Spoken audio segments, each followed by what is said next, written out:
crap. Play our video. There we go.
Now we're rolling. Damage Plan MMA podcast. I'm Jason, as always, my co-host, the voice of MMA in Utah, Mr. Zack Partridge. What up, dog? What up, man?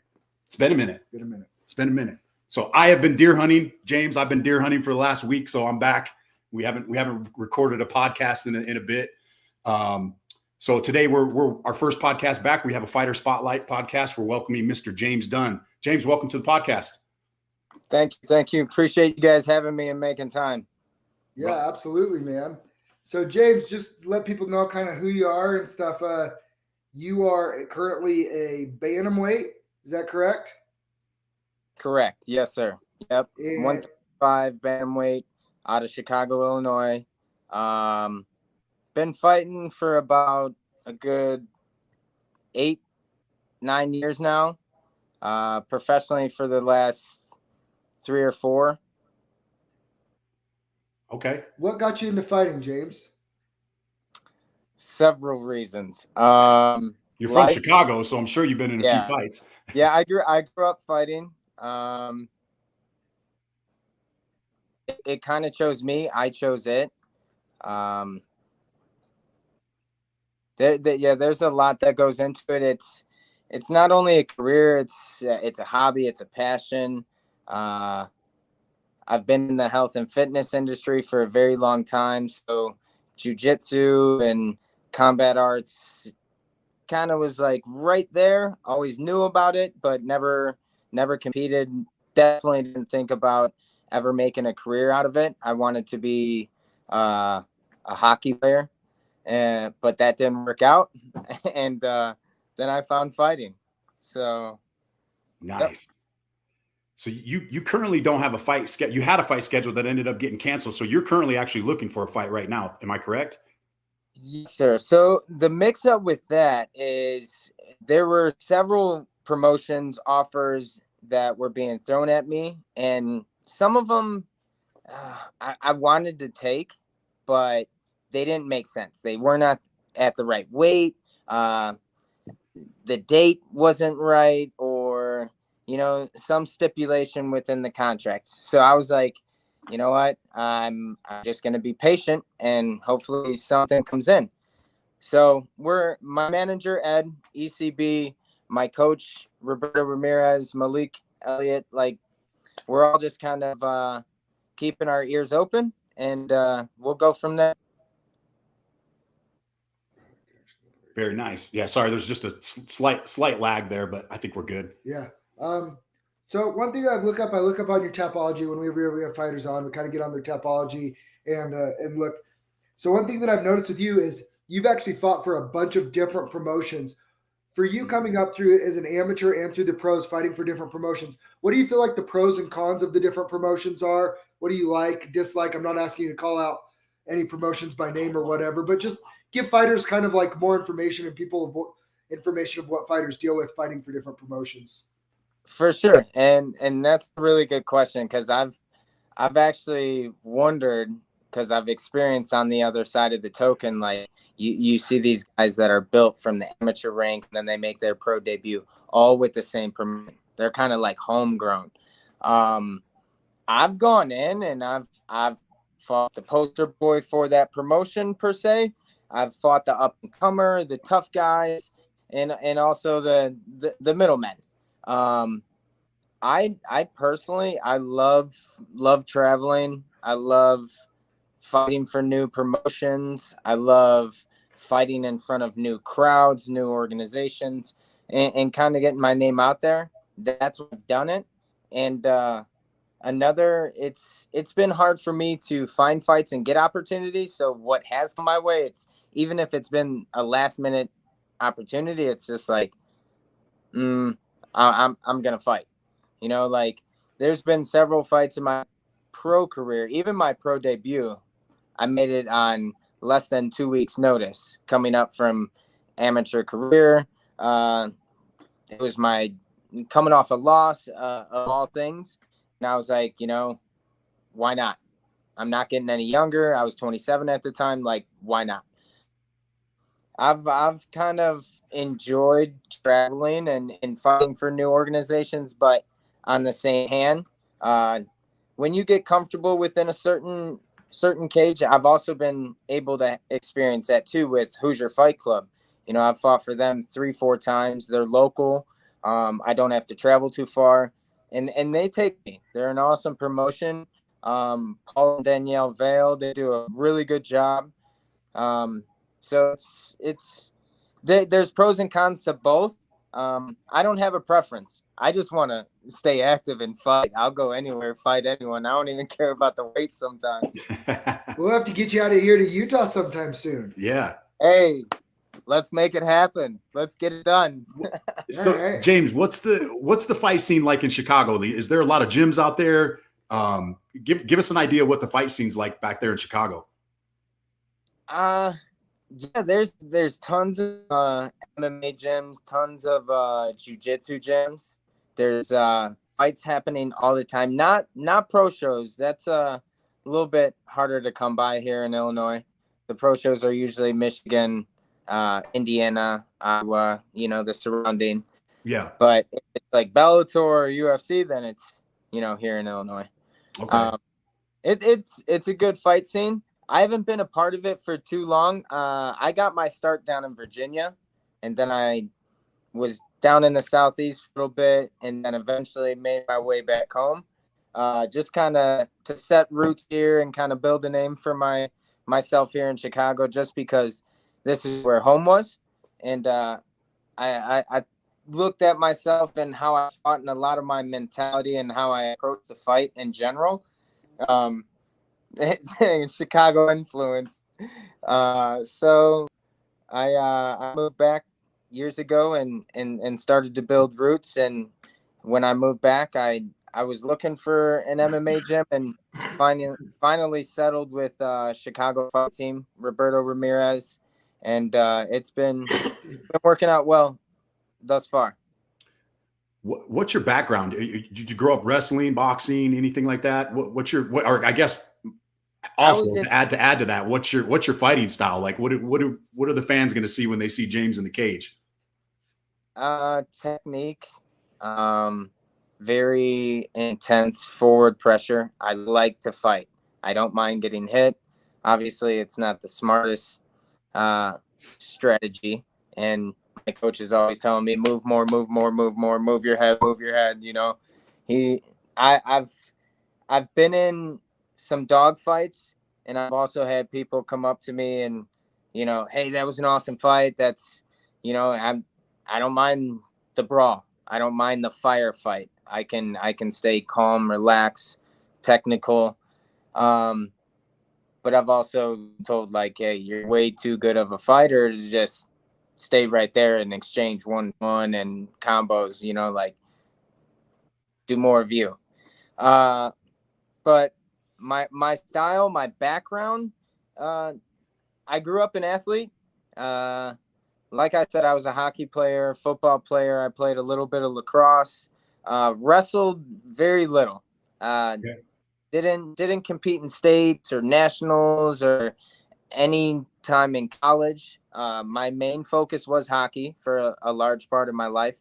And then once I transferred to combat sports and focusing on it as a career, I trained everything boxing, Muay Thai, Dutch kickboxing, jiu-jitsu, wrestling. So I separate them, but then there's days where it's, I have MMA practices, but then there's certain sparring rounds where I'm just doing boxing or just doing full kickboxing or just wrestling or just no gi or just gi jiu-jitsu. So it's like I train as a martial artist, but I fight as a prize fighter. And what people can expect is I bring a certain flavor, a certain intensity, authenticity to the cage that it's real, it's raw, and it's entertaining. So, I like it. So I have a question because I always said that I think the best thing about MMA is, and my favorite thing about it, I'm late to the game too. I just turned 33. I'm 7 fights into an amateur career, like totally a hobby for me. But what I love about it is the different, like what people get out. Some people want to go to the UFC. Like for me, I'm not going to the UFC. I know I'm not going to the UFC. You know what I mean? Like I do it for fun. But some people want to, but there's no right or wrong way. But if your ultimate goal is the UFC, there kind of is a right way. Do you feel like that you're willing to take fights on short notice out of weight class and stuff has been a little bit of a hindrance of where you want to go, or are you comfortable with the path that you're on? To be completely honest, I've struggled. I've struggled in my amateur career. I've struggled in my pro. I've had different thoughts of, do I try to do this on my own and market and promote myself? Do I bring a team in? Do I kind of outsource that? Do I stay active and just fight all the time in any weight class? If I can make the weight, it doesn't matter if it's, boxing or jiu-jitsu competitions or Right. Thai fights or MMA fights. For me, like, I love fighting and I'm a hobbyist and I have such a passion for it at the end of the day that it's hard to pull me from doing that sort of stuff. Like I've competed, if you guys are familiar, for Fight to Win, which is a professional grappling tournament. They travel around the nation, hold different super fights and stuff like that. I've competed. I've also thought about competing in IBJJF and NAGA and different organizations like that, just to stay active in different styles. For me, like, I do want to make it to the UFC. My goal is to make it to the UFC, only because I think and believe I'm one of the best at 100 pounds, and I want to challenge myself against the best in the world. So, And no, I love that. And I think that that's awesome.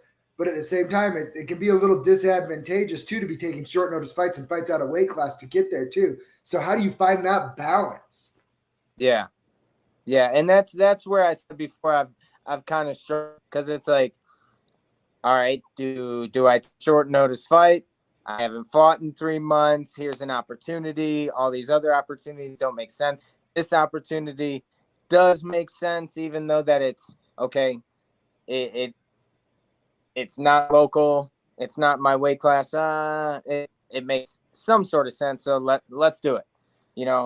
But I have thought that's kind of hindered me at times. And these days I'm way more focused on James and my career and doing what's right to get me to the UFC or to Bellator, or just a bigger platform. I want big fights. I want big paychecks, but it's really not about the money or fame or anything like that. It's like I said, there's many reasons why I fight. One, I'm an athlete. I've always been an athlete.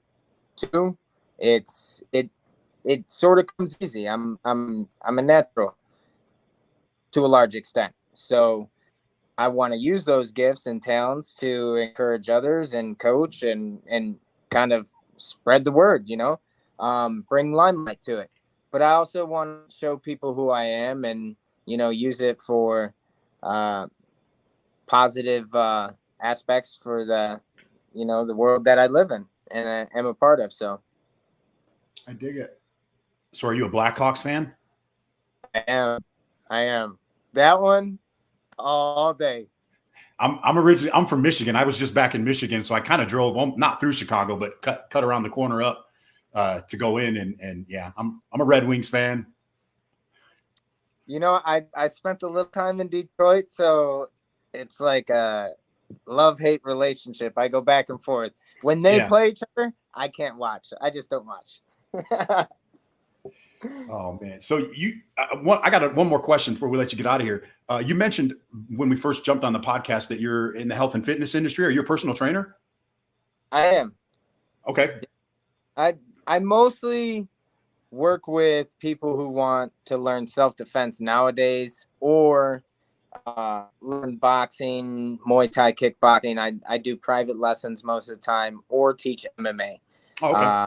I use those platforms, those styles, as when it's to the general public, it's like, okay, here's a different rep, here's an unconventional, untraditional way of, staying in shape. Because when you're hitting pads and going 1, 1, 2, 2, 2, 3, 3, 3, 2, head kick, body kick, low kick, like it just in a repetitive manner, and you're working that cardio, you're working your body. It's a great workout. It's kind of like a high intensity workout, cardio kickboxing. So that's what I do, other than a little bit of strength and conditioning, but it's all done here at Chicago Fight Team and in-house. So nice. Very interesting. Any sponsors you want to give a shout out to? Anybody you want to give a shout out to before we let you get out of here? Yes, sir. So New Lifespan, my CBD sponsor. There we go. They have hooked me up, been taking care of me. AKA USA, gear sponsor. They sent me all new hand wraps, gloves, shin guards for training. So that's pretty. Ed at ECB Sports Management. And lastly, everyone at Chicago Fight Team, Roberto Ramirez, and obviously the city of Chicago and USA. I love it, James. I love it. Hey, make sure you reach out and let us know once you guys get a fight scheduled, man. I'd love to watch you fight. So keep in contact with us, man. Will do. Thank you guys so much for having me.